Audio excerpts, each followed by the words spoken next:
ఈరోజు తెలంగాణ భవన్లో BRS working president KTR ఒక సంచలనమైన ఆరోపణలు చేస్తూ దానికి సంబంధించిన సాక్ష్యాధారాలను కూడా మీడియా సమావేశంలో చూపించడానికి ప్రయత్నించారు. సో తెలంగాణ సీఎం రేవంత్ రెడ్డి ఆయన సోదరుడు కొండారెడ్డికి ఫ్యూచర్ సిటీలో 5 ఎకరాల స్థలాన్ని కేవలం 5 కోట్లకే కట్టబెట్టేందుకు మరి ఒక కట్టబెట్టబోతున్నారు. దీని విలువ సుమారు 200 కోట్ల పైగా ఉంటుంది. సో దీంట్లో ఒక బినామీ కంపెనీని సృష్టించారు. ఆ అంశంలో మరి ఆయనను తెలంగాణ సీఎం రేవంత్ రెడ్డి కూడా పూర్తి స్థాయిలో తన అధికారాన్ని దుర్వినియోగం చేస్తున్నారు. సో దీనిపైన రేవంత్ రెడ్డి స్పష్టంగా సమాధానం చెప్పాలంటూ కూడా సవాల్ చేశారు. ఇక ఆ పార్టీ అంటే బీఆర్ఎస్ నుంచి కాంగ్రెస్ లోకి పార్టీ మారిన మాజీ స్పీకర్ పోచారం శ్రీనివాసరెడ్డి మరొకసారి కూడా బీఆర్ఎస్ కు యూటర్న్ తీసుకునే ఆలోచనతో ఉన్నట్టు కనిపిస్తోంది. ఇదే దారిలో దానం నాగేందర్ ఖైరతాబాద్ ఎమ్మెల్యే కూడా మరొకసారి అనుకూలంగా మరొకసారి ప్రతికూలంగా మాట్లాడుతున్న మాటల్ని మనం చూస్తున్నాం. తాజాగా గోదావరి నదీ జలాల నిర్వహణ బోర్డు ఎజెండా తెలంగాణ ప్రయోజనాలకు విరుద్ధంగా ఉందని రాబోయే సమావేశాన్ని రాష్ట్ర ప్రభుత్వం బహిష్కరించాలని BRS working president KTR demand చేశారు. సో ఈ వ్యాఖ్యలపై కాంగ్రెస్ తరఫున ఖైరతాబాద్ ఎమ్మెల్యే దానం నాగేందర్, బీఆర్ఎస్ నుంచి కాంగ్రెస్ లోకి మారిన బాన్స్వాడ ఎమ్మెల్యే ప్రభుత్వ వ్యవసాయ సలహాదారు పోచారం శ్రీనివాసరెడ్డి తమదైన శైలిలో కౌంటర్ ఇచ్చారు. అయితే కాంగ్రెస్ తీరుపైన అసహనం వ్యక్తం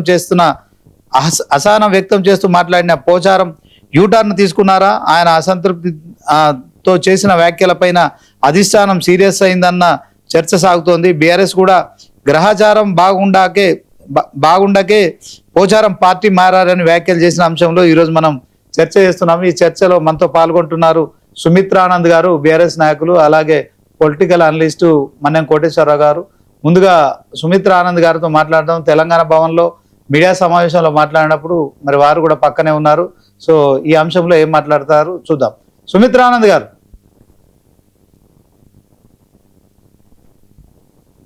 వినపడుతుందా? Okay madam. శ్రీనివాస్ గారు నమస్తే అండి. మీకు మన్నెం కోటేశ్వరరావు గారికి 1990 టీవీ ప్రేక్షకులకు నమస్తే. జై తెలంగాణ.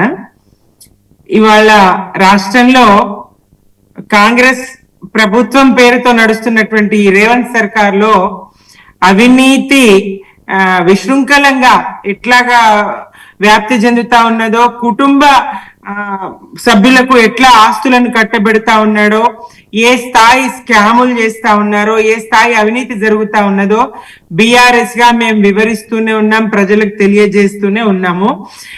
ఇదే క్రమంలో మరి గతంలో ఒక టీవీ ఇంటర్వ్యూలో చూసిన నేను రేవంత్ రెడ్డి గారు నా కుటుంబ సభ్యులకి ముందే చెప్పేసిన, మీరెవరు ఇందులో జోక్యం చేసుకోవద్దు, ఏమైనా పనులు ఉంటే మీరు విని నాకు చెప్పండి, మన వాళ్ళకి సంబంధించిన సమస్యలు ఏమున్నా మీరు వినండి, నాకు చెప్పండి, నేను పరిష్కరిస్తా, మీరు జోక్యం చేసుకోవద్దని చెప్పినట్టుగా ఒక టీవీ ఇంటర్వ్యూలో చూసిన.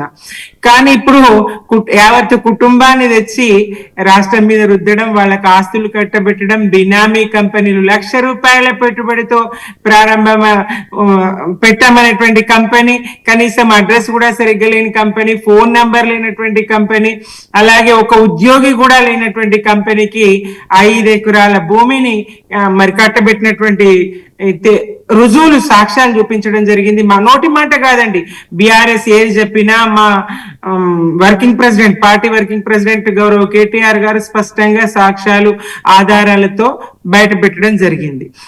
ఇది నిన్న కృషాంక్ గారు బయట పెట్టిన తర్వాత, మా పార్టీ నేత కృషాంక్ గారు బయట పెట్టిన తర్వాత మరి దిద్దుబాటు చర్యల్లో భాగంగా మంత్రి శ్రీధర్ బాబు గారిని పురమాయించారు రేవంత్ రెడ్డి గారు. ఆయన అసలు ఈయనకు సంబంధమే లేదని చెప్పడం జరిగింది. ఆయనకున్న సంబంధం ఏంటి, ఆయన ప్రకటించుకున్నది ఏంటి, స్పష్టంగా కేటీఆర్ గారు సాక్ష్యాలు, ఆధారాలతో మీడియా ముందు ప్రదర్శించడం, చూపించడం జరిగింది. ఇదే కర్ణాటక రాష్ట్రంలో 3 ఎకరాల భూమికి సంబంధించిన వ్యవహారంలో నాటి ముఖ్యమంత్రి వారి శ్రీమతికి, వారి భార్యకి 3 ఎకరాల భూమిని కేటాయిస్తే మైసూరులో మరి దానికి సంబంధించి లోకాయుక్త ఆయన్ని ఏ స్థాయిలో మందలించింది, ప్రభుత్వం అభిశంసనే వరకు కూడా ఆ విషయం వచ్చింది. అంటే ఇక్కడ ఏంటి పరిస్థితులు, ఈ రాష్ట్రంలో ఎందుకు యనుమల కుటుంబానికి స్థాయి అధికార దుర్వినియోగం గాని, ఆస్తుల కట్టబెట్టడం గాని జరుగుతా ఉన్నది అని చెప్పేసి సూటిగా ప్రశ్నించడం జరిగింది. తెలంగాణ ఆస్తుల్ని కాపాడడం, తెలంగాణ ప్రజల ప్రయోజనాల కోసం బీఆర్ఎస్ ఎప్పుడైనా ముందు వరుసలో ఉంటది. ఈ క్రమంలో ఒక విషయం ఇది. ఇక ఆయన పోచారం శ్రీనివాసరెడ్డి గారు కానీ దానం నాగేందర్ గారు కానీ వాళ్ళు అక్కడ ప్రాధాన్యత తగ్గుతుందనే క్రమంలోనో లేకపోతే తమకి ఏదైనా నిర్లక్ష్యానికి గురవుతున్న క్రమంలోనో వీళ్ళ ఆశలు వీళ్ళకి ఇచ్చినటువంటి హామీలు ఆశలు ఏవైతే నెరవేర్తలేవు అక్కడ కళలు కళ్ళలైపోతున్న సందర్భంలోనూ వాళ్ళు ఇట్లా మాట్లాడి మళ్ళా ప్రజల్లో పర్వాలేదు ఈయన బీఆర్ఎస్ పక్షాన్ని ఆలోచిస్తున్నాడు అన్నట్టుగా ఒకటేసుకోవడానికి ప్రజలకు ఆలోచన కలిగించడానికి. ఎందుకంటే ప్రజల్లో ఇప్పుడు కాంగ్రెస్ మీద పూర్తి స్థాయిలో వ్యతిరేకత ఉన్నది. దిద్దుబాటు చర్యల్లో భాగంగా ఒకటి కోర్టు తీర్పు ఏం రాబోతుందో అనే భయం ఒకటి, రెండు కూడా ఈ ప్రజల్లో వ్యతిరేకత నుంచి కొంచెం గట్టెక్కాలి, ప్రజలు చీత్కరించుకుంటున్నారు, నియోజకవర్గంలో వాళ్లకు ప్రాధాన్యత లేదు, ప్రజలు ఎవరు రావడం లేదు, ఈ సందర్భంగా కొంత మళ్ళీ పోగొట్టుకున్న చోటే వెతుక్కోవాలనేటువంటి ఆలోచన ఏమన్నా ఉండిందో వీళ్ళు మాట్లాడుతున్నారు కానీ ప్రజలు యాక్సెప్ట్ చేయరండి. అవకాశవాద ధోరణి, పచ్చి అవకాశవాద ధోరణి. వీళ్ళని ఎట్లా ప్రజలు అంగీకరిస్తారు? పార్టీలో చేరుతామన్నా పార్టీ చేర్చుకునే పరిస్థితిలో లేదు, ప్రజలు అంగీకరించే పరిస్థితిలో లేరు, కార్యకర్తలు నాయకులు అంగీకరించే పరిస్థితిలో లేరు. వీళ్ళు మెల్లగా బీఆర్ఎస్ పాలన బాగుంది, కేసీఆర్ గారి పాలన బాగుందని ప్రజల్లో పోయినటువంటి ఇమేజ్ ను తిరిగి పొందే ప్రయత్నం. ఎందుకంటే ప్రజలేం ఆలోచిస్తున్నారో, ప్రజలేం మాట్లాడుకుంటున్నారో ప్రజా ప్రతినిధులు కూడా అదే మాట్లాడాల్సినటువంటి పరిస్థితి ఉంటది, అదే దానికి అనుగుణంగా నడవాల్సినటువంటి పరిస్థితి ఉంటది. కాబట్టి వీళ్ళు ప్రజలు అనుకుంటున్నదే నాడే బాగుండే, అప్పుడే బాగుండే, కేసీఆర్ గారి పాలనలోనే బాగుండే అని ప్రజలు అనుకుంటున్నారు. కాబట్టి దానికి అనుకూలంగా మాట్లాడుతున్నారు తప్ప చిత్తశుద్ధితో కాదు. పచ్చి అవకాశవాదులు వీళ్ళు. ప్రజలన్నీ గమనిస్తా ఉన్నారు. ఏ స్థాయి బీఆర్ఎస్ ను కేసీఆర్ గారి పాలనను వ్యతిరేకిస్తూ మాట్లాడిండ్రు, ఏ స్థాయిలో రేవంత్ రెడ్డి గారిని ప్రశంసిస్తూ మాట్లాడిండ్రు, పొగడతల్లో ముంచెచ్చిండ్రు, అవన్నీ మర్చిపోతారా ఇప్పటికిప్పుడు? శ్రీనివాస్ గారు ఓకే ఓకే మేడం, ఒకసారి కోటేశ్వరరావు గారితో మాట్లాడదాం. కోటేశ్వరరావు గారు, బీఆర్ఎస్ బీ ఫామ్ పై గెలిచిన 10 మంది ఎమ్మెల్యేలు ఎక్సెప్ట్ గూడెం మైపాల్ రెడ్డి పటాన్చెరు ఎమ్మెల్యే కాకుండా మిగతా వాళ్ళందరూ కూడా కోర్టు సంబంధించిన అంశంలో, పార్టీ మారిన అంశంలో కూడా అతి త్వరలో కొంత ఆ అంశాలపై ఏదైనా నిర్ణయం వెలువడుతుందనే భయంతో వాళ్ళు మరొకసారి బ్యాక్ టు పెవిలియన్ అన్నట్టు బీఆర్ఎస్ గూటికి తిరిగి రాబోయే ప్రయత్నం చేస్తున్నారా? అదే క్రమంలో సుమిత్రానంద్ గారు చెప్తున్నారు ఆ టాపిక్ కనుక. సో ఇదంతా కేసీఆర్ కు బలం అంటారా, బలహీనం అంటారా? ఈ అంశం మాట్లాడిన తర్వాత మళ్ళీ మనం రేవంత్ రెడ్డి గారి, కొండాల రెడ్డి గారి అంశం మాట్లాడదాం. దీనిపైన ఏం చెప్తారు సార్? ఇప్పుడు రాజకీయ అవకాశవాదం లేదా అధికార దాహంతో పార్టీలు మారినా లేకపోతే పార్టీలు మారినట్లు సాంకేతికంగా లేకపోయినా కానీ వేరే పార్టీలోకి వెళ్ళి పనిచేస్తున్నటువంటి వాళ్ళు మాట్లాడేటువంటి మాటలని ఎందుకు మనం విశ్వసనీయత వాళ్ళకి ఇవ్వాలి, వాళ్ళ గురించి ఎందుకు మాట్లాడుకోవాలి అనేటువంటిది ప్రశ్న. ఇవాళ ఈ మాటలు మాట్లాడినటువంటి వాడు రేపు మరొక విధంగా మాట్లాడతారు. అందువలన మరి అటువంటి వారి పట్ల కేసీఆర్ కావచ్చు లేదా మొత్తం పార్టీగా ఎలాంటి వైఖరి తీసుకుంటుంది అనేటువంటిది మనం రాబోయే రోజుల్లో చూడాలి. ఎందుకంటే అనేక ఉదంతాలు చూసినప్పుడు ఎన్ని మాట్లాడినా లేకపోతే ఎన్ని తిట్టినా లేకపోతే ఇంకోటి చేసినా గానీ ఏదో ఊరికే అన్నాలే లేకపోతే పలానా నాయకుడు చెప్తే నేను అట్లా మాట్లాడంలే అని చెప్పేసి మళ్ళా ఆ పార్టీలో మాతృ సంస్థల పేరుతోటి దూరేటువంటి నాయకుల్ని లేదా దూరేటి నాయకుల్ని అనేక మందిని చూసాం. అందువల్ల మరి అటువంటి వాళ్ళకి క్రెడిబిలిటీ ఇచ్చి మళ్ళా వాళ్ళనే నెత్తినెక్కించుకున్నట్లయితే అది బీఆర్ఎస్ పార్టీకి ఏమాత్రం క్షేమకరం కాదు. ఎందుకంటే ఒకటి అర్థమైపోతుంది, ఆ పార్టీలో ఇంకా అవకాశవాదులు ఇంకా పెరిగిపోతారు. ఒకసారి ఇట్లా వెళ్ళినటువంటి వాళ్ళని తీసుకున్నప్పుడు మనం కూడా అటువంటి ప్రయోగం ఎందుకు చేయకూడదు అనేటువంటిది ప్రోత్సహించినట్టు అవుతుంది. అందుకని నిజంగా వాళ్ళు ఎందుకు మాట్లాడారు ఏమిటి అనేటువంటిది అదేమో దాస్తే దాగేటువంటి అంశం కాదు. ఏమైనప్పటికీ అవకాశవాదంతో పార్టీలు మారేటువంటి వాళ్ళని సమాజం గాని ఏ పార్టీ కూడా వాళ్ళని క్షమించకూడదు అనేటువంటిది ఈ సందర్భంగా మనం చెప్పుకోవాలి. వాళ్ళు ఎంత పెద్ద నాయకులైనా కావచ్చు, ఎంత పెద్ద ధనవంతులైనా కావచ్చు. అందుకని ఒకసారి అవకాశవాదానికి పాల్పడిన తర్వాత ఖచ్చితంగా వాళ్ళని భిన్నంగానే చూడాలి. ఓకే, కోటేశ్వరరావు గారు, ఒకసారి ఇవాళ కేటీఆర్ ప్రెస్ మీట్ కూడా మీరు చూసి ఉంటారు, ఆ ఇన్ఫర్మేషన్ కూడా మీ దగ్గర ఉంటుంది. సో రేవంత్ సోదరుడు కొండారెడ్డికి ఆయన 4th సిటీలో 5 ఎకరాల స్థలం 7 కోట్ల రూపాయలకు మాత్రమే కేటాయించారు. ఆయన ఒక కంపెనీకి మరి చూపిస్తూ ఒక ఎంప్లాయీ లేని కంపెనీ కోసం ఆయన తమ్మునికి 5 ఎకరాల భూమి దారాదత్తం చేస్తున్నారని ఆరోపిస్తున్నారు కదా. సో మరి ఇందాక సుమిత్ర ఆనంద్ గారు కూడా చెప్పారు, రేవంత్ రెడ్డి వాళ్ళ బ్రదర్స్ అంతా కూడా ఎవరు కూడా రాజకీయాల్లోకి రారు, ఎలాంటి పాలన వ్యవహారాల్లో పట్టించుకోరు అని చెప్పినప్పటికీ కూడా ఇప్పుడు కొత్తగా ఇట్లా బయటపడుతున్నాయి కదా, దీన్ని ఎట్లా చూడొచ్చు అంటారు, ఏం చెప్తారు? నిర్దిష్టమైనటువంటి ఆధారాలతోటి తాను ఆ అంశాలను చెప్తున్నానని చెప్పేసి కేటీఆర్ ప్రకటించారు.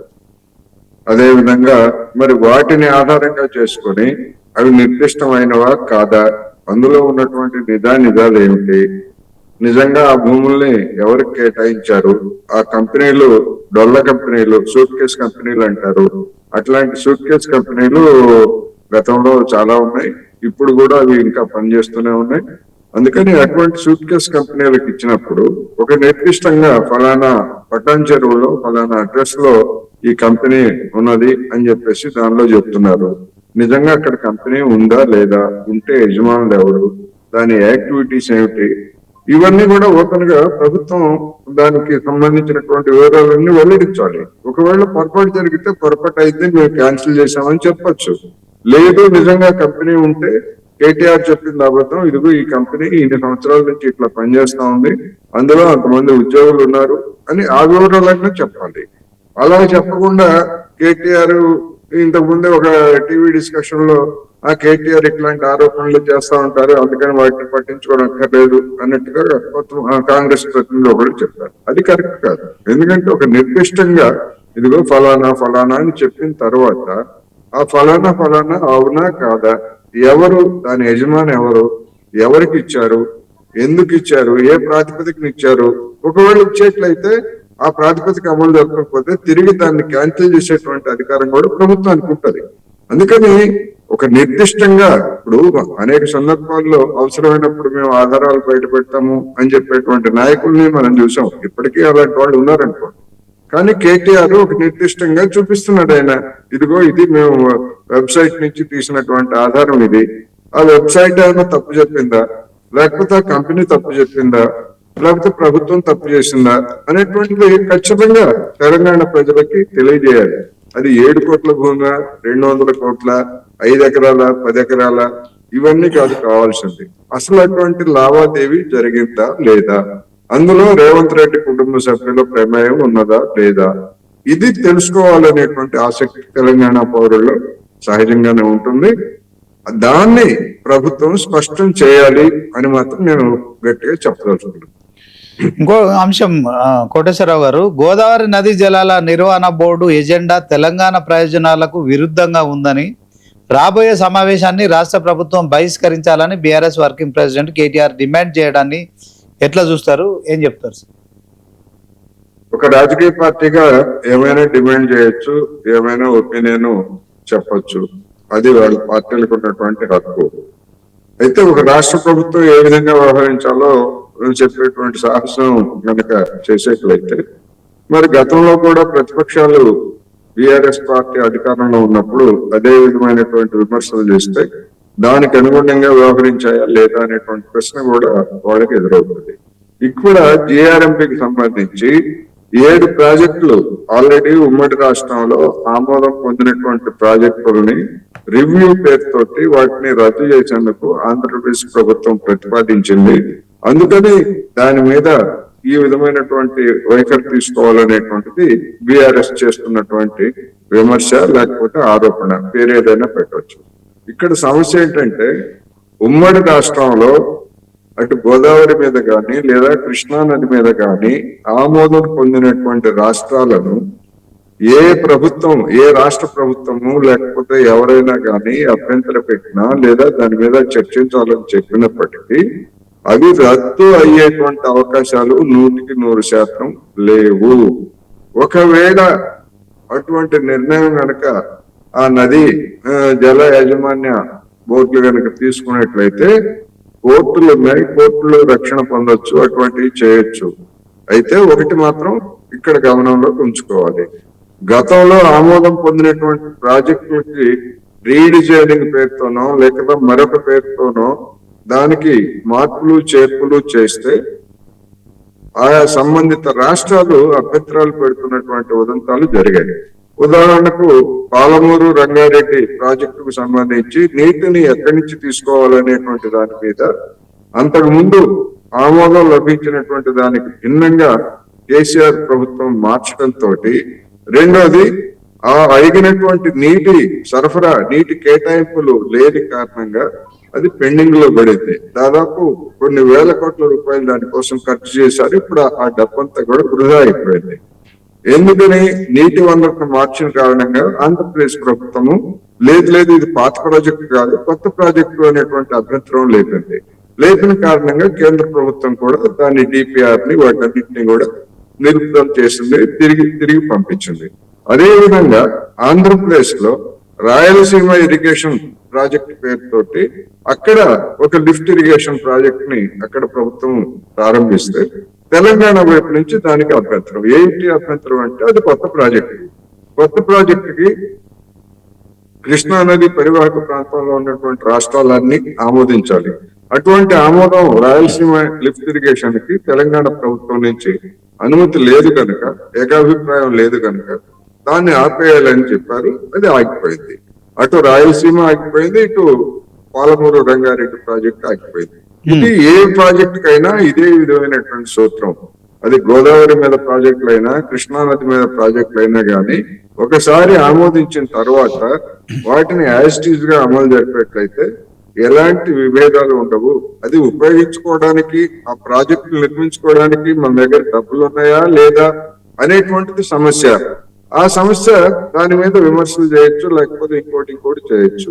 ఎజెండాలో పెట్టినంత మాత్రాన, రివ్యూ అని చెప్పేసి ఆంధ్రప్రదేశ్ కోరినంత మాత్రాన ఇక అంతా రద్దయిపోయింది అని గుండెలు బాదుకోవాల్సినటువంటి అవసరం లేదు. అయితే ఒక ప్రతిపక్ష పార్టీగా జనం నోళ్లలో నానడానికి ఈ విధమైనటువంటి డిమాండ్ చేస్తూ ఉంది.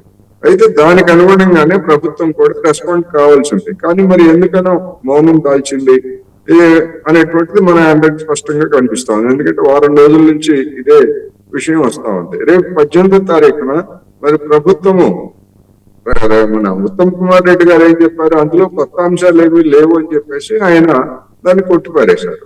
మరి రేపు ప్రభుత్వము హరీష్ రావు గారు చెప్పినట్టుగా ఆ రివ్యూ లేదా దానికి సంబంధితమైనటువంటి అంశాల మీద తెలంగాణ తరఫున ప్రభుత్వం ఏ విధమైనటువంటి వాదనలు చేస్తుంది, ఎటువంటి నివేదిక సమర్పిస్తుంది అనే 18వ తారీఖు వరకు ఆగటం మంచిది. ఆగిన తర్వాత అప్పుడు ప్రభుత్వం యొక్క చిత్తశుద్ధిని ఎవరైనా ప్రశ్నించవచ్చు అనేది నేను ఈ సందర్భంగా చెప్పగలను. ఓకే సార్, కోటేశ్వరరావు గారు. సుమిత్రానంద్ గారు, రేవంత్ సర్కార్కు చిత్తశుద్ధి ఉన్నదంటే అది నమ్మశక్యమైనటువంటి విషయం కాదు. తెలంగాణ విషయంలో అటు బాబు ఇదిగా శిష్యుడిగా తెలంగాణను పాలిస్తున్నటువంటి సందర్భం చాలా మంది అనుకుంటారు. అట్లాగే బీజేపీ తెలుగుదేశం దాని కన్ఫ్యూజన్ కూడా ఉంటది తెలంగాణ ప్రజలకు. అట్లా వ్యవహారం నడుస్తా ఉన్నది కనుక ఆ స్థాయి పాలన తీరు ఇక్కడ కనబడతా ఉన్నది కనుక అంటిపల్లి పంపులాన్ చేసి మరి నీటిని ఎత్తిపోద్దాము అని ఎంతగా మరి ప్రయత్నించినా ఆయన చలనం లేకుండా ఉండిపోయిండు. కాలువలో నీళ్లు పారుతా ఉంటే కట్టగట్టి మలుపుకోవాల్సింది పోయి, పంపులాన్ చేయాల్సింది పోయి ఆకాశానికి వేసి యాగం చేస్తా అంటాడు. సరే, దైవము భక్తి ఎవరైనా చేరా మొక్కండి, కానీ మానవ ప్రయత్నం కూడా ఉండాలి కదా. తెలంగాణకు సంబంధించి రేవంత్ రెడ్డి గారికి చిత్తశుద్ధి ఉన్నదంటే నమ్మశక్యం కాని విషయం. రెండవది, కేంద్రంలో ఉన్నటువంటి మోదీ సర్కార్ కూడా తెలంగాణ పట్ల ఎన్నడూ కూడా సానుకూలంగా ఉండింది లేదు, ఒక మాట మాట్లాడింది లేదు. 7 ప్రాజెక్టులు కూడా మళ్ళీ చర్చలో వాటిని రద్దు చేయాలి అనుమతులని అక్కడ ఏపీ కోరడమేంది, అది చర్చలో పెట్టడమేంది. ఏ ఒక్క ప్రాజెక్టు లేదా రీడిజైన్, ఇంకా మార్పులో చేర్పులో, నీటి వినియోగానికి సంబంధించిన సందేహాలు నివృత్తి చేసుకోవాలనుకుంటే ఏదో 1 లేదా 2 ప్రాజెక్టులకు సంబంధించి 7 ప్రాజెక్టులను కూడా మళ్ళీ చర్చలో పెట్టినటువంటి అంశము. దానికి రేవంత్ సర్కార్ సరైనటువంటి ఇది వాదన వీళ్ళ దగ్గర లేదు. అసెంబ్లీలో చర్చిస్తుంటేనే ఒక హరీష్ రావు గారు మాట్లాడుతుంటేనే 10 మంది మంత్రులు కూడా సమాధానం చెప్పలేకపోతారు. ఆ నీళ్ళ మంత్రి కూడా నేను ప్రిపేర్ అయి రాలేను, రేపు మళ్ళీ చర్చ చేస్తా అంటారు. నీటి వనరు మీద, నీటి లెక్కల మీద కనీస అవగాహన వీళ్ళకు లేదు. ఏది ఏ బేసిన్లు ఉన్నదో ముఖ్యమంత్రి గారికే తెలియదు. నల్లమల ఎక్కడున్నదని అడుగుతారు ఆయన. హైదరాబాద్ చుట్టూ సముద్రం ఉన్నదని చెప్తారు. మరి నిజంగా తెలియకనే మాట్లాడతారా, ప్రజల దృష్టి మళ్లించడానికి మాట్లాడతారా, అర్థం కాని విషయం. ఇట్లాంటి సందర్భంలో తెలంగాణ డిమాండ్ అండి, ప్రధాన డిమాండ్ కదా, ఏదైతే ఉద్యమం చేసినామో నీళ్లు, నిధులు, నియామకాలు, అందులో మొదటి ప్రాధాన్యత నీళ్లు. కట్టే కొట్టే తెచ్చే అని రామాయణాన్ని అంతా ఎట్లా చెప్తారో తెలంగాణకు జరిగినటువంటి అన్యాయానికి సంబంధించి ప్రధానంగా నీళ్లు, నిధులు, నియామకాలు, ఈ మూడింటిలో ఎంత భారతం అంతా ఇప్పాల్సినటువంటి అవసరం లేదు, జరిగిందంతా చెప్పాల్సినటువంటి అవసరం లేదు. మా తెలంగాణ ప్రజలకు స్పష్టంగా అర్థం కావడానికి మొదటి ప్రాధాన్యత నీళ్ల విషయంలో. మరి ఉమ్మడి రాష్ట్రంలో తెలంగాణకి ఎట్లా అన్యాయం జరిగిందో స్పష్టంగా చర్చ చేసుకున్నాం, చెప్పుకున్నాం. మా నీటిపారుదల రంగ నిపుణులు, ఇంజనీర్లు, ప్రఖ్యాత ఇంజనీర్లు వాళ్ళంతా చెప్పిండ్రు, దానికి సంబంధించి కృషి చేసిండ్రు. అందులో భాగంగానే అనేక ప్రాజెక్టుల నిర్మాణం చేసుకున్నాం, అందులో భాగంగానే చెరువుల పూడిక తీసుకున్నాం, అందులో భాగంగానే 24 గంటల కరెంట్ ఇచ్చినాము, రైతులకు వెన్నుదన్నుగా నిలిచి వ్యవసాయాన్ని ఒక స్థాయికి పెట్టుబడి సాయం ఇచ్చి తీసుకొచ్చినాం. ఇక మొదటికే మోసం, నీళ్ళే లేకపోతే మీరు పెట్టుబడి సాయం ఇచ్చినా 24 గంటల కరెంట్ ఇచ్చినా ప్రయోజనం లేని అంశమే కదా. మరి ఈ నీళ్ళు ఎత్తిపోసే విషయంలో గాని, లేదా ఈ ప్రాజెక్టులకు డిపిఆర్లు తిప్పి పంపిన, కేంద్రం తిప్పి పంపిన ఈ ప్రభుత్వం రేవంత్ సర్కార్ నిమ్మకు నీరెత్తినట్టు ఉన్నటువంటి నిర్లక్ష్యంగా, నిమ్మకు నీరెత్తినట్టు కూడా కాదు, నిర్లక్ష్య ధోరణి స్పష్టంగా కనిపిస్తది.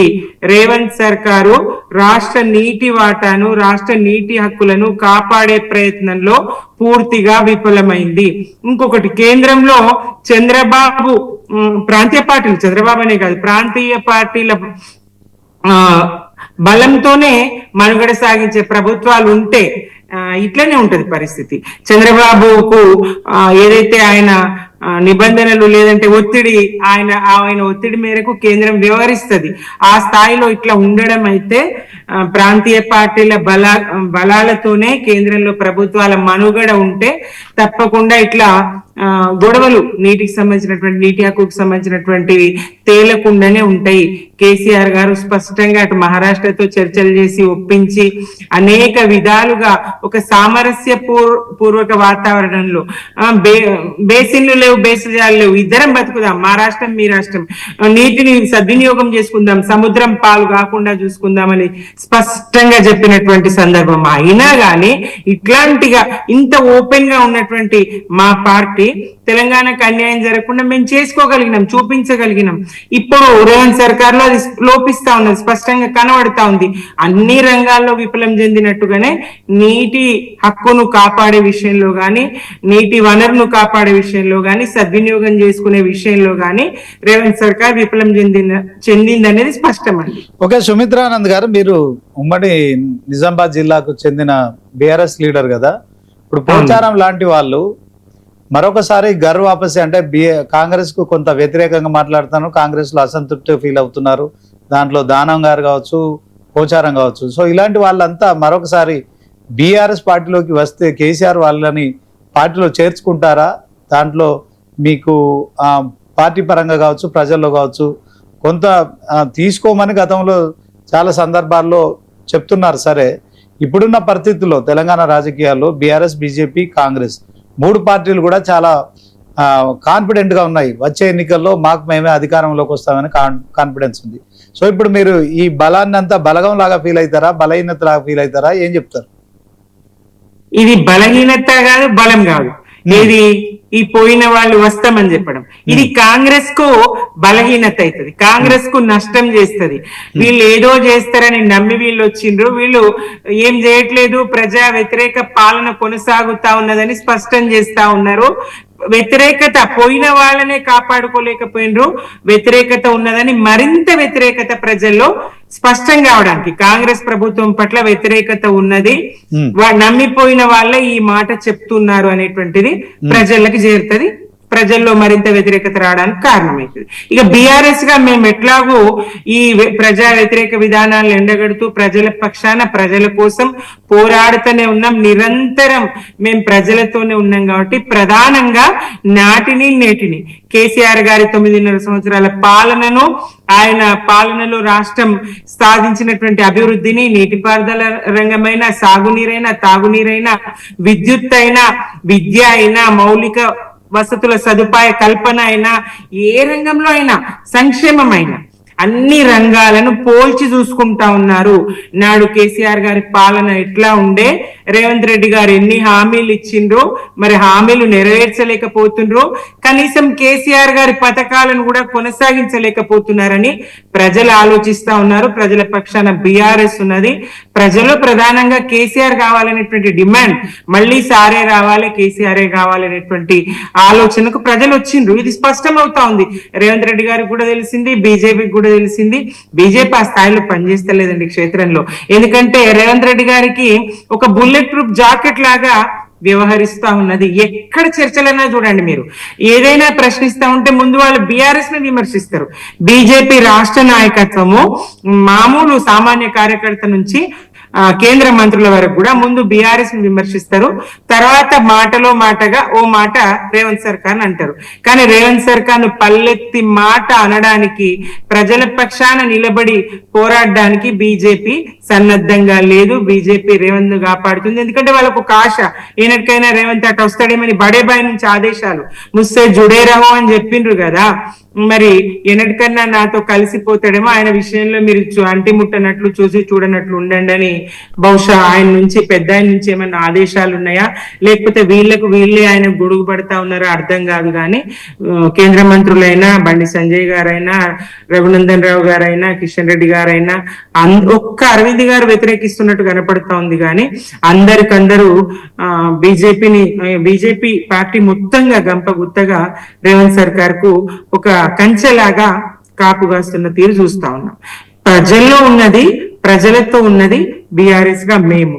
గతాన్ని, వర్తమానపు కాంగ్రెస్ పాలనను పోల్చి చూసుకుంటా ఉన్నారు. ప్రజలు గోసపడతా ఉన్నారు. ఇది వ్యవసాయ సీజను, 9 గంటల కరెంటు కూడా రైతులకు ఇవ్వలేని పరిస్థితి ఇప్పుడు రాష్ట్రంలో నెలకొన్నదండి. అటు ఎల్నినో ప్రభావము, కరువు, వర్షాలు లేవు, ప్రాజెక్టులు నింపడు, మరి నీళ్ళు ఎత్తిపోయాడు. ఇట్లాగే సుమిత్ర గారు చరణ్ కౌశిక్ యాదవ్ గారు ఉన్నారు ఫోన్ లైన్ లో, ఒకసారి ఆయనతో మాట్లాడదాం. చరణ్ గారు నమస్తే. నమస్తే సార్, లైవ్ లో ఉన్నాం. మీ పర్మిషన్ తీసుకోవచ్చా? మీరు మాట్లాడతారా? ఏం లేదు సార్, ఇవాళ కేటీఆర్ గారు తెలంగాణ భవన్ లో కొండాలరెడ్డి, ఎవరు సీఎం రేవంత్ రెడ్డి సోదరుడికి 5 ఎకరాల భూమి, అంటే 200 కోట్ల పైగా ఆ విలువైన భూమి కేవలం 7 కోట్లకు ఇస్తున్నారని చెప్పి ఆరోపణలు చేశారు కదా, దీని పట్ల మీరేం చెప్తారు? ఇస్తున్నారని మీరే అంటున్నారు, ఇవ్వలే కదా. అదే బీఆర్ఎస్ పార్టీకి ఏంటంటే వాళ్ళ కుటుంబంలో అందరు అవినీతికి పాల్పడరు కాబట్టి, ఈ రేవంత్ రెడ్డి గారి కుటుంబం తీసుకొస్తే తెలంగాణ సమాజం నమ్ముతుంది కాబట్టి ప్రతిసారి రేవంత్ రెడ్డి గారు అన్నను, తమ్మును, రేవంత్ రెడ్డి గారు బామ్మాడును, ఇంకోళ్ళను తీసుకొచ్చి తెలంగాణ సమాజం ముందు కాంగ్రెస్ పార్టీ ఏదో తప్పు చేసింది, రేవంత్ రెడ్డి తప్పు చేసిందని చెప్పే ప్రయత్నమే బీఆర్ఎస్ పార్టీ చేస్తుంది. కాంగ్రెస్ పార్టీ చాలా డెమోక్రటిక్ గా మేము ముందుకు పోతా ఉన్నాం. బీఆర్ఎస్ పార్టీ రోజు సోషల్ మీడియా విషయం చెప్పినా కూడా కేసులు పెట్టకుండా చాలా డెమోక్రటిక్ గా కాంగ్రెస్ పార్టీ ప్రజలకు ఇచ్చిన హామీ నెరవేర్చే ప్రయత్నం మేము ముందుకు పోతాము. ఆధారాలు ఉంటే బయట పెట్టంటే ఏదో ఆధారం చూపిస్తారు, ఏదో ఆధారం చూపి ఇలా రేవంత్ రెడ్డి గారు తమ్ముడు ఉన్నాడు, ఇలా బామ్మాడుతున్నాడు, ఇలా వాళ్ళ బంధువులు ఉన్నారు, లేకపోతే వాళ్ళ కుటుంబ సభ్యులు అని చెప్పేసి అనవసరంగా బదనాం చేసుడు, ఇష్యూలు డైవర్ట్ చేసే ప్రయత్నం బీఆర్ఎస్ పార్టీ చేస్తుంది. అంటే కేటీఆర్ గారు ఈ రోజు అనవసరంగా తెలంగాణ రాష్ట్రంలో ప్రజలు తప్పుదారి పడిచే ప్రయత్నం బీఆర్ఎస్ పార్టీ చేస్తా ఉంది. కాబట్టి కాంగ్రెస్ పార్టీగా చాలా ప్రజాస్వామ్యబద్ధంగా మేము ముందుకు పోతా ఉన్నాం. అదే తెలంగాణ రాష్ట్రం పెట్టుబడులు ఆకర్షించే ప్రయత్నంలో భాగంగా తెలంగాణ రాష్ట్రం ఇండస్ట్రీస్ కు ల్యాండ్స్ ఇస్తా ఉన్నారు. వాళ్ళు ఏదైతే మెథడ్ ఇచ్చారో ఆనాడు కాంగ్రెస్ ప్రభుత్వం అదే మెథడ్ లో టీజీఐసీ పూర్తి స్వేచ్ఛను వాళ్ళు ఇచ్చుకుంటూ పోతా ఉన్నారు. దానికి ఒక ఈపీఆర్ ఉంటాయి, దానికి సంబంధించిన వ్యవస్థ ఉంటది. వాళ్ళలాగా మేమైతే చెరువులను కబ్జా చేయలేదు, 40 చెరువులు మాయమైపోయినాయి. మొత్తం హైదరాబాద్ ధ్వంసం చేసారు వాళ్ళు. 111 జీవో తీసేసి 1,48,000 ఎకరాలు మొత్తం హైదరాబాద్ ఆగం చేసే ప్రయత్నం చేశారు. అదే 4th సిటీ ఇప్పుడు ఏదైతే పెట్టినా అక్కడ ఫార్మా సిటీ అని చెప్పేసి హైదరాబాద్ కాలుష్య కూరలు నింపే ప్రయత్నం వారు చేశారు.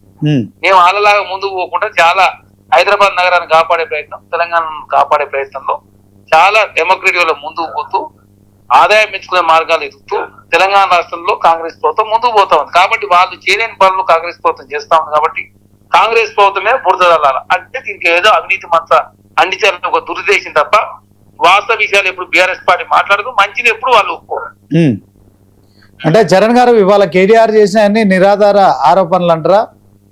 నిరాధార ఆరోపణలు కదా సార్, చాలా సార్లు చేసిర్రు.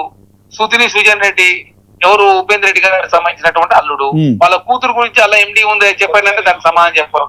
రేవంత్ రెడ్డికి వరుసకు బామాడితే కరెక్ట్ గా మరి సొంత కూతురు కదా ఎట్లా బీఆర్ఎస్ పార్టీ అంటే దానికి రారు.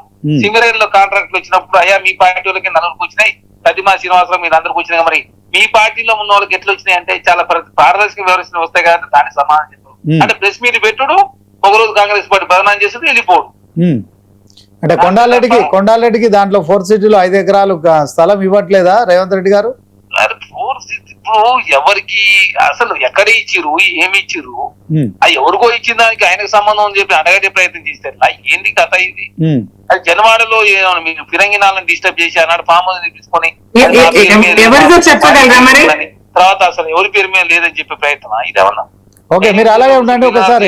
చేసినట్టు 1 మినిట్ సార్, మీరు అలాగే ఉండండి. సుమిత్రానంద్ గారు మాట్లాడు. సుమిత్రానంద్ గారు, ఎస్, అది మరి ఎవరిదో చెప్పగలరా? ఆ ఫ్యాక్టరీ ₹1,00,000 పెట్టుబడితో ప్రారంభమైందని చెప్పి ఒక్క దాంట్లో వర్కర్ ఒక్క ఉద్యోగి కూడా లేడని చెప్పింది నిజం కాదా? మరి ఎవరిదో చెప్పండి. ₹1,00,000 పెట్టుబడితో పెట్టినటువంటి సంస్థకు ఏమంటున్నారంటే చరణ్ గారు ఏమంటున్నారంటే కొండారెడ్డికి ఏం సంబంధం, ఆయనకి ఎందుకు ఈ ఫ్యాక్టరీ మేము ఇస్తున్నాము అట్లా కొండలరెడ్డి స్పష్టంగా తను బయట పెట్టుకున్నాడు కదా, కొండలరెడ్డి బయట పెట్టుకున్నాడు. తర్వాత కాదని వీళ్ళు అన్నారు.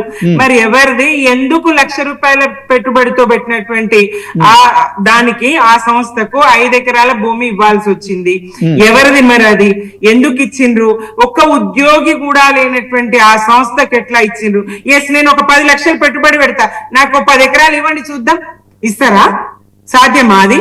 ఇంకోటి, అది ఫ్యూచర్ సిటీ, ఏది ఫార్మా సిటీగా కాలుష్యం, మీరు ఇప్పుడు కూడా దాన్ని ఫార్మా సిటీగానే చూపించే ప్రయత్నం చేస్తా ఉన్నారు. ఫార్మా సిటీనే నిర్మిస్తామని చెప్పే ప్రయత్నం చేస్తా ఉన్నారు. ఆ పేరుతోనే అక్కడ అనుమతులు ఉన్నాయి, దాంతోనే మీరు ఫార్మా సిటీ కోర్టుకు అదే చెప్తా ఉన్నారు కదా, మేము ఫార్మా సిటీ ఇక్కడ నిర్వహిస్తామని చెప్పి భూములన్నీ మింగి బకాసురులుగా మారుతున్న తీరు కనపడతా ఉంది.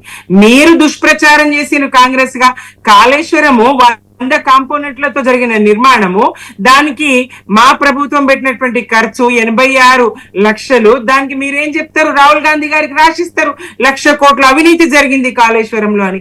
అరే పెట్టుబడే 1,00,000 కోట్లు కాదు, 1,00,000 కోట్ల అవినీతి ఎట్లా జరుగుతుంది? ఇంకో మాట అంటారు 1,00,000 కోట్లు గోదావరిలో కొట్టుకపోయినాయి అని. 1,00,000 కోట్లు గోదావరిలో కొట్టుకపోతాయి, 1,00,000 కోట్ల అవినీతి జరుగుతుంది. 2,00,000 కోట్ల ఆ ప్రాజెక్టు ఖర్చు పెట్టింది. 86,000 కోట్లు మాత్రమే కదా మేము పెట్టింది. ఒక మేడిగడ్డ కాదు కదా, 2 పిల్లర్లు కాదు కదా, ఎన్ని దానికి సంబంధించినటువంటి 100 కాంపోనెంట్లు అన్ని కూడా పనిచేస్తూ ఉన్నాయి కదా. మీరు బద్నాం చేసిండ్రు బీఆర్ఎస్ ను, మీరు బురద జల్లిండ్రు, మీరు ఒక్క రేషన్ కార్డు కూడా ఇవ్వలేదని చెప్పిండ్రు. 6.5 లక్షల రేషన్ కార్డులు మేము ఇస్తే మీరు ఒక్క ఉద్యోగం కూడా ఇవ్వలేదని చెప్పిండ్రు. మేము 2 లక్షల ప్రభుత్వ ఉద్యోగాలు ఇవ్వగలిగితే మీరు దుష్ప్రచారం చేసిండ్రు, మేం కాదు.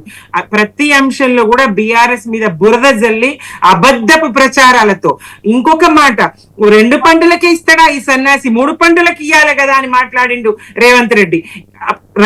కాంగ్రెస్ వస్తే రైతు బంధుకు రామ్ రామ్ చెప్తది, దళిత బంధుకు జై భీమ్ చెప్తది అని కేసీఆర్ గారు అంటే మేమేమన్నా ఉలగాళ్ళమా, మేమేమన్నా దివానగాళ్ళమా, ఎందుకు బంద్ చేస్తాం అని చెప్పిండు. ఇప్పుడు దివానగాళ్ళు ఎవరు, ఔలగాళ్ళు ఎవరు ప్రజలు గమనించరా? దళిత బంధు 10 లక్షలు కాదు 12 లక్షలు ఇస్తామంటారు. ఎటువై ఒక్కరికన్నా దళిత బంధు ఇచ్చిండ్రా? అన్ని విషయాలు, అప్పుల విషయంలో అబద్ధమే, సమస్తం అబద్ధమే.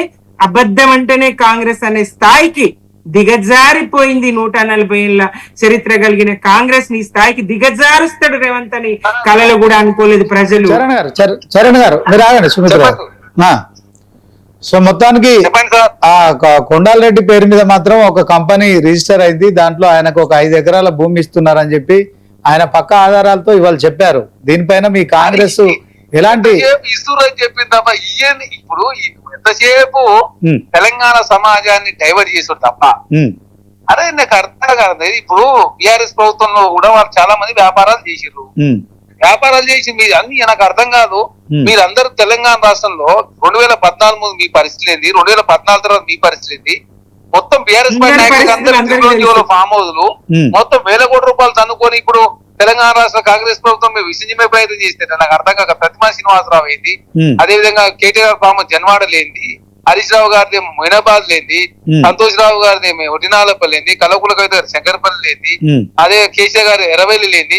అసలు బీఆర్ఎస్ మొన్న పైలట్ రోహిత్ రెడ్డి ఆ డ్రగ్స్ లో దొరికిన ఆయనకు మొయినాబాద్ లా మొత్తం తెలంగాణ రాష్ట్ర యూనివర్సిటీలు మన ఆంధ్ర ఇచ్చినావు మరి, మన రాజేశ్వర రెడ్డి గట్ట యూనివర్సిటీ ఇచ్చినావు, మరి మల్లారెడ్డి గట్ట యూనివర్సిటీ ఇచ్చినాను, ఎస్ఆర్ వరదారెడ్డి గట్ట ఇచ్చిన మాత్రం మీరు యూనివర్సిటీ తీసుకోవచ్చు తప్పైనా అది ఏమన్నా అర్థం ఉందా? బీఆర్ఎస్ పార్టీ నాయకులు మాట్లాడదంట. ఇప్పుడు చెప్పండి, ఈ మూడింటి సమానం చెప్పను. అందులో కూడా గట్టి యూనివర్సిటీ ఇచ్చారు, మల్లారెడ్డి గట్టి యూనివర్సిటీ ఇచ్చారు, ఎస్ఆర్ వరదారెడ్డి గట్టి ఇచ్చారు. మీరు అంటే మీరు చేస్తే కరెక్ట్, వేరే వాళ్ళు చేస్తే మాత్రం కాంగ్రెస్ పార్టీ ఏమైనా చేస్తే మాత్రం కాంగ్రెస్ పార్టీ వాళ్ళు వ్యాపారాలు చేసుకోవద్దు, వాళ్ళ సంవత్సరాలు చేసుకోవద్దు, వాళ్ళు మొత్తం సర్వనాశనం అయిపోవాలని బీఆర్ఎస్ పార్టీ కోరుకునేట్లా ఏమన్నా అర్థం ఉందా మీరు దాంట్లో? మీ నాయకులకు తెలంగాణ రాష్ట్ర కాంగ్రెస్ ప్రభుత్వం వచ్చింది, సింగరేణిలో 4 కాంట్రాక్ట్లు వచ్చినాయి. మరి ఎట్లా వచ్చినాయి మీకు? అంటే మేము చాలా డెమోక్రటిక్ లో ముందు పోయినాం కాబట్టి మీ కాంట్రాక్ట్లు వచ్చినాయి. మీ ప్రభుత్వంలో మా కాంగ్రెస్ పార్టీ కాంట్రాక్ట్ వచ్చిందా? ఈ రోజు గ్లోబల్ టెండర్ పిలుస్తూ తెలంగాణ రాష్ట్రంలో మేము చాలా డెమోక్రటిక్ లో ప్రజాస్వామ్యబద్ధంగా ముందుకు పోతున్నాం. మీరు ఇచ్చిన యూనివర్సిటీలకు కూడా తర్వాత కాంగ్రెస్ ప్రభుత్వం వచ్చిన తర్వాత మళ్ళీ ఆ యూనివర్సిటీ ఇచ్చిన గురునానక్ కావచ్చు, ఎంఎన్ఆర్ కావచ్చు, కావేరి కావచ్చు, మినిక్మార్ కావచ్చు, ఇవన్నీ కూడా మళ్ళీ సరే గత ప్రభుత్వం ఇచ్చిపోయింది మేము రద్దు చేస్తామని చెప్పి ఏమన్నా అట్లా పోయినామా మేమేమన్నా? అరే అనవసరంగా ఎందుకంటే బట్టగాల్సి మీ చేసే ప్రయత్నం. ఓకే, మీరు అలా ఎన్ని ఇచ్చారు మీరు? మీ బంధువుకు మీరు ఇచ్చుకోవచ్చు, ఆయన మాత్రం టీవీ నేను పెట్టుకోవచ్చు. చరణ్ గారు ఓవరాల్ గా దానం నాగేందర్ కావచ్చు, అలాగే పోచారం శ్రీనివాస్ రెడ్డి, అంటే మీ పార్టీలో 10 మంది ఎమ్మెల్యేలు కాంగ్రెస్ కండువా కప్పుకున్నారా? సరే, ఆ జాతీయ జెండాను పోలిన కండువా కప్పుకున్నారా? వాళ్ళంతా కూడా ఎక్సెప్ట్ గూడెం మైపాల్ రెడ్డి పటాన్చెరు ఎమ్మెల్యే తప్ప 9 మంది కూడా ఇంకా కాంగ్రెస్ పార్టీలో ఉన్నట్లుగా వాళ్ళు వ్యవహరిస్తున్నారు. సో దాంట్లో ఒకరిద్దరు కొంత మరొకసారి కాంగ్రెస్ ప్రభుత్వంపై కొంత వ్యతిరేకమైన వ్యాఖ్యానాలు చేస్తున్నట్టు కూడా ప్రచారం జరుగుతోంది. సో మరి వాళ్ళు కాంగ్రెస్ పార్టీ మీద ఇలా మాట్లాడడానికి వాళ్ళు ఏదైనా పదవులు ఎక్స్పెక్ట్ చేస్తున్నారా? సో వాళ్ళు అసంతృప్తిగా ఉన్నారా? వాళ్ళు బీఆర్ఎస్ లోకి గర్వాపసి కోసం ఎదురు చూస్తున్నారు అని కూడా ప్రచారం జరుగుతుంది. మీరేం చెప్తారు సార్? ఇది కోర్టులో ఉన్న అంశము. వాళ్ళేమో కాంగ్రెస్ పార్టీలో జాయిన్ కాలేదని చెప్పేసి స్పీకర్ గారు నిర్ధారించారు. నిర్ధారించిన తర్వాత వాళ్ళు కాంగ్రెస్ పార్టీ కాదని చెప్పేసి మనం అర్థం చేసుకోవాలా. కాబట్టి కోర్టు ఉన్న అంశం విషయంలో మనం ఎక్కువ మాట్లాడాల్సిన అవసరం లేదు. అదే కాకుండా కాంగ్రెస్ ప్రభుత్వంలో జనరల్ గా కాంగ్రెస్ పార్టీలో ఉన్న నాయకులు కూడా కాంగ్రెస్ పార్టీలో అధికార పక్షం ఉంటుంది, ప్రతిపక్షం ఉంటది. దానిలో భాగంగా ఉన్న వాళ్ళకి సంబంధించిన అభిప్రాయాలు చెప్పే ప్రయత్నం చేస్తారు. కాబట్టి కాంగ్రెస్ పార్టీ ఉన్న నాయకులు ఏదైనా అభిప్రాయం చెప్పే ప్రయత్నం చేస్తే కాంగ్రెస్ పార్టీ ఎప్పుడు కూడా దాన్ని తప్పుపడదు. దాన్ని సరిదిద్దుకుంటే సరిదిద్దుకునే లేకపోతే సరిదిద్దుకోలేమయ్యా ఇది ఇట్లా అని చెప్పే ప్రయత్నమే కాంగ్రెస్ పార్టీ చేస్తారు. అది బీఆర్ఎస్ పార్టీలో కాక వాళ్ళ వ్యతిరేకంగా మాట్లాడితే సస్పెండ్ చేస్తారు. చరణ్ గారు ఆయనకు మీరు పోచారం శ్రీనివాస్ రెడ్డి గారికి ప్రభుత్వ సలహాదారుగా ఒక పదవి కూడా ఇచ్చారు మీరు. ఆయన ఇవాళ కాంగ్రెస్ ప్రభుత్వంపై వ్యతిరేకమైన వ్యాఖ్యలు చేయడాన్ని ఎట్లా చూస్తారు? ఎక్కడ ఇప్పుడు ప్రభుత్వ సలహాదారు ఇచ్చిరు కరెక్టే. ప్రభుత్వ సలహాదారు ఇచ్చినా అది కాంగ్రెస్ పార్టీలో నేను చేరలేని చెప్పి వారే నిర్ధారించుకున్నది. నిర్ధారించుకున్నారు, స్పీకర్ నిర్ణయించిన తర్వాత నేనెవరు మరి తప్పు పడటానికి? నేను కాదు కదా. కాబట్టి ఇవన్నీ నడుస్తూనే ఉంటాయి రాజకీయాల్లో. సరే, ఆయన ఏం మాటలు బయటకు వచ్చి అయితే ఆయన అభిషేకం మాట్లాడే వీడియో అయితే నాకు రాలేదు. అదే కాకుండా అది ఓన్లీ సోషల్ మీడియాలో ఓన్లీ వ్యాఖ్యలే తప్ప బయట ఇంకా తన వ్యాఖ్యలు వచ్చినట్టుగా అయితే నేను నిర్ధారణ చేసుకోలే, నిర్ధారణ కూడా కాలేదు. కాబట్టి అనవసరంగా టీఆర్ఎస్ పార్టీ ఏంటంటే ప్రతి దాన్ని రాజకీయం చేసుడు, ప్రతి దాన్ని కాంగ్రెస్ ప్రభుత్వం మీద ఏదో వ్యతిరేక వార్తలు ప్రచారం చేసుడు తప్ప వాళ్ళు మాట్లాడే మాటలు ఏది కూడా నిజం లేదు. అందుకే టీఆర్ఎస్ పార్టీని నమ్మే పరిస్థితి కూడా లేకుండా అయిపోయింది.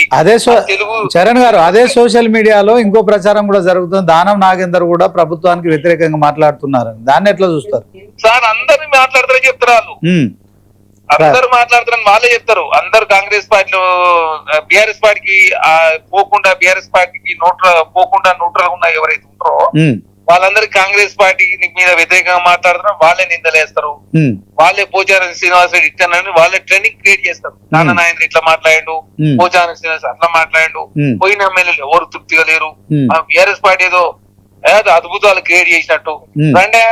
రండే మీ ఆయనలో ఏం జరిగిందో చర్చ చేద్దాం. కాంగ్రెస్ ప్రభుత్వం వచ్చి 2.5 సంవత్సరాలు అయింది. Hmm. మరి మా పరిపాలన ఏందో మీ పరిపాలన ఏందో మీరు చేసిన గొప్ప డెవలప్మెంట్ ఏదో చర్చ చేద్దాం అంటే ప్రతిపక్ష నాయకుడు ఏమో అసెంబ్లీ రాడు, జీతం మాత్రం తీసుకుంటాడు, బైకేడు భద్రత తీసుకుంటాడు, కానీ నేను మాత్రం అసెంబ్లీ రాను. ఎందుకు వస్తే కాంగ్రెస్ పార్టీ ప్రశ్నలు సమాధానం చెప్పాలా?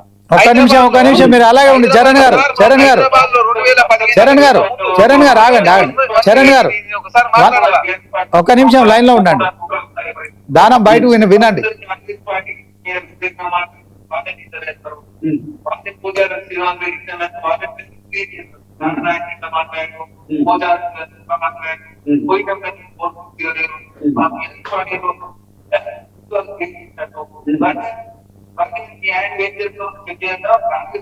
వినపడతలేదు కానీ హలో ఆ, ఏ బయట ఎవరు ఏమి ఉపయోగించారో ఎవరి ఇష్టం చెడ్డ ప్రచారం చేస్తారో కానీ ఉమ్, టీఆర్ఎస్ పార్టీ ఎంత దౌర్భాగ్యానికి ఒడిగడుతూ అనే విషయాన్ని నేను ఒకసారి చెప్తున్నా. ఉమ్, 2014లో హైదరాబాద్ లో టీఆర్ఎస్ పార్టీ గెలిచింది ఒక్కటే ఒక ఎమ్మెల్యే పద్మారావు.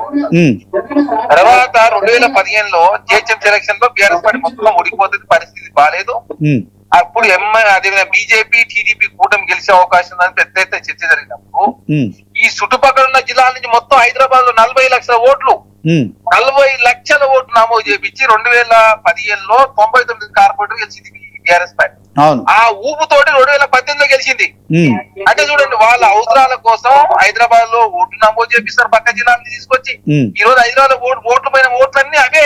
ఉమ్, అంటే బీఆర్ఎస్ పార్టీ 2014లో ఏదైతే అక్రమంగా ఓటు నమోదు చేపించి ఉమ్, జిల్లాలో ఉన్న వాళ్ళందరూ తీసుకొచ్చి ఇక్కడ నమోదు చేపించారు. ఓకే. కార్పొరేషన్ గెలిచిన తర్వాత ఇప్పుడు మొన్న ఈ ఎస్ఐఆర్ వచ్చిన తర్వాత మొత్తం హైదరాబాద్ లో 70 లక్షల ఓట్లు పోతున్నట్టు చూసి చెక్ చేస్తే 40 లక్షల ఓట్లు 2015 తర్వాత నమోదైనే ఉంది. ఉమ్, అంటే బీఆర్ఎస్ ప్రభుత్వం. తర్వాత ఉత్తరప్రదేశ్ నుంచి తీసుకొచ్చి హర్యానాలో మన ఎలక్షన్ అప్పుడు భారతీయ జనతా పార్టీ 7.5 లక్షల ఓట్లు అక్కడ నమోదు చేపించి 1,50,000 కాంగ్రెస్ పార్టీ ఓడిపోయిన పరిస్థితి మనం చూసినాం. ఉమ్, అంటే ప్రజాస్వామ్యంలో గెలుపు కోసం భారతీయ జనతా పార్టీ బీఆర్ఎస్ ఎంత దిగజారుతాయో మనం ఒకసారి అర్థం చేసుకోవాలి. ఉమ్, తర్వాత నాగార్జున లో జగన్మోహన్ రెడ్డి గారు తెలంగాణకు ఆంధ్ర పంచాయతీ కర్ణాటక క్రియేట్ చేసి హైదరాబాద్ లో సెటిలర్స్ ఓట్లంతా కూడా బీఆర్ఎస్ పార్టీ వేయించుకున్న పరిస్థితి చూసినాం మనం. ఓకే. మీరు ఒక్క నిమిషం చరణ్ గారు మీరు ఆగండి. దీనిపైన మరి క్లారిటీ తీసుకోవాలి బీఆర్ఎస్ లీడర్ తోని. సుమిత్రానంద్ గారు, 40 లక్షల దొంగోట్లు మీరు ఇక్కడ జిహెచ్ఎంసీ ఎన్నికల ముందు గ్రేటర్ లో మీరు ఇక్కడ అక్రమంగా వాళ్ళ ఓటర్ నమోదు చేశారు. దాని కారణంగానే మీకు 2015 జిహెచ్ఎంసీ ఎన్నికల్లో 99 కార్పొరేటర్లు గెలిచారని చెప్తున్నారు. చరణ్ గారు మీరేం చెప్తారు?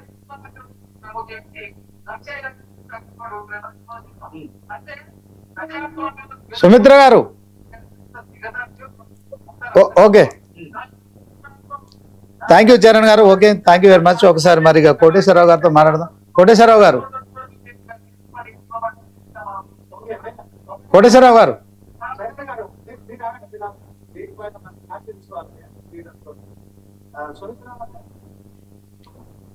కోటేశ్వరరావు గారు